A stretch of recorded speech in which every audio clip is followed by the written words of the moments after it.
Yo, what's up guys? Welcome back to the channel. In today's video, we're going to talk about how to track unpaid bills in QuickBooks. It's going to be a quick one, so let's not waste any time at all and just jump straight into it. The first step is to go to the expenses section. So from your QuickBooks dashboard, click expenses on the left hand menu and then select vendors. Step 2 is to view vendor balances. You're going to see a list of all vendors along with the open balance column, which shows of course unpaid amounts.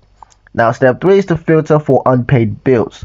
You're going to click the filter drop down and then choose open on the status and apply.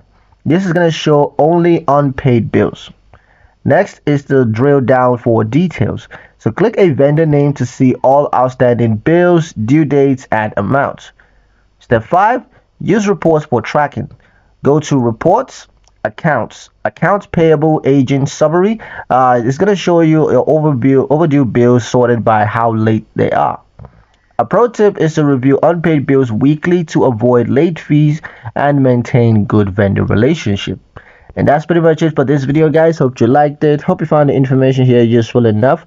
If you did, like, share and subscribe for more helpful tutorials. Thank you guys for watching and we'll see you in the next one.